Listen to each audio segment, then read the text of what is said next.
বিদেশিনী দলের নেতৃত্ব দেবে এই প্রশ্ন তুলে আজ থেকে ঠিক 25 বছর আগে কংগ্রেস ছেড়েছিলেন শরদ পাওয়ার। বিদেশিনী কাকে বলেছিলেন জানেন?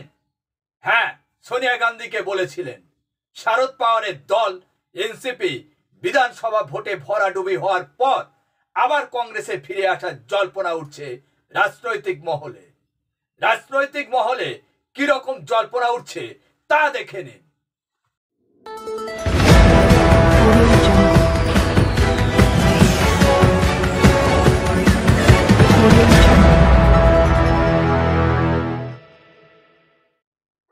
সবাইকে শুভেচ্ছা ও ভালোবাসা জানিয়ে আমি আফতাব হালদার আজ শুরু করছি দেশের খবর।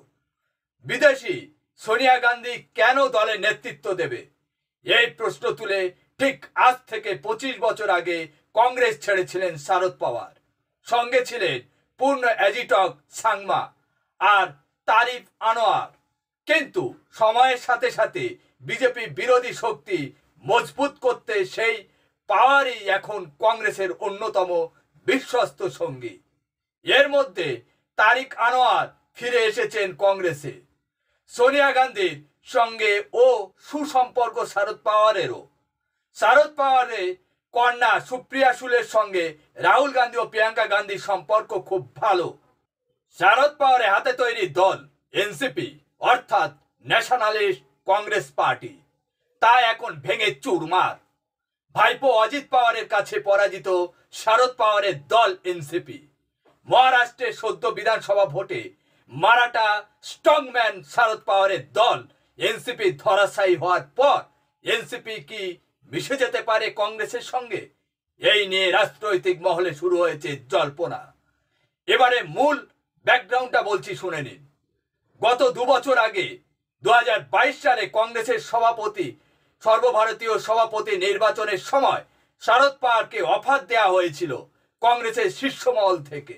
প্রস্তাব দেওয়া হয়েছিল আপনার দলকে কংগ্রেসের সঙ্গে মিশিয়ে দিন এবং কংগ্রেসের সভাপতি হিসাবে আপনি লড়ুন। তাতে গান্ধী পরিবার থেকে শুরু করে কংগ্রেসের সবাই সমর্থন দেবে। কিন্তু শরদ পাওয়ার তা মানেননি। 1999 সালে শরদ পাওয়ারের হাতে গড়া দল ক্রমশই দুর্বল হয়ে যাচ্ছে। দলের প্রতিষ্ঠাতা হয়েও মালিকানা হারিয়ে ফেলেছেন তিনি। এবার বিধানসভা ভোটে ভাইপো অজিত পাওয়ারের এনসিপির প্রার্থীর কাছে কাকা শরদ পাওয়ারের এনসিপি হেরেছে 29টি আসনে। বারামতি আসনটি শরদ পাওয়ারের পরিবারের বলেই জানত মহারাষ্ট্রের রাজনৈতিক মহল। লোকসভায় ওই আসনে শরদ পাওয়ারের কন্যা সুপ্রিয়া সুলে হারিয়ে দিয়েছিলেন অজিত পাওয়ারের স্ত্রীকে। এবার বিধানসভা ভোটে তার প্রতিশোধ নিলেন অজিত পাওয়ার। শরদ পাওয়ারের এনসিপি প্রার্থী তথা ভাইপো যোগেন্দ্রনাথকে বড় ব্যবধানে হারিয়েছে অজিত পাওয়ার। এই দুই এনসিপির লড়াই সারা দেশের মানুষ দেখল। শরদ পাওয়ারের এনসিপির দিকে মানুষের সমর্থন বেশি ছিল, কিন্তু আসন কম পেয়েছে। আবার অন্যদিকে অজিত পাওয়ারের সমর্থন কম ছিল, কিন্তু আসন সংখ্যা বেশি পেয়েছে অজিত পাওয়ার। শরদ পাওয়ারের এনসিপির দল মোট ভোট পেয়েছে 11.28%, আর অজিত পাওয়ারের এনসিপি পেয়েছে 9.1%। কিন্তু এখানে তা বড় প্রশ্ন। শরদ পাওয়ার 11.28% ভোট পেয়ে মাত্র 10টা আসন পেয়েছে, আর অজিত পাওয়ার 9.1% ভোট পেয়ে 41টা আসন পেয়েছে।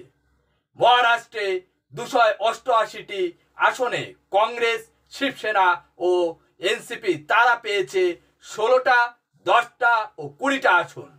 তাই আগামী দিনে রাজ্যসভার আসার পথটাও আটকে গেল কংগ্রেস, উদ্ধব ঠাকরের শিবসেনা ও শরদ পাওয়ারের এনসিপি দলের।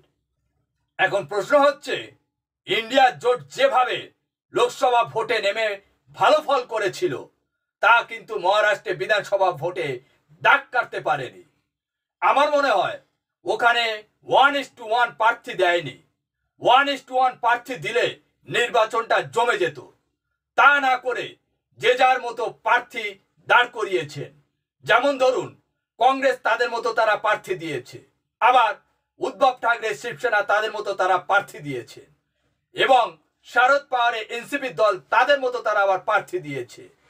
এই ইন্ডিয়া জোটের সঙ্গে যে দলগুলো আছে তাদের সমন্বয় সাধন আমাদের চোখে পড়েনি, তাই যা রেজাল্ট হওয়ার তাই হয়েছে। আজ এখানে শেষ করছি। সবাই ভালো থাকবেন, সুস্থ থাকবেন। Tata, bye bye.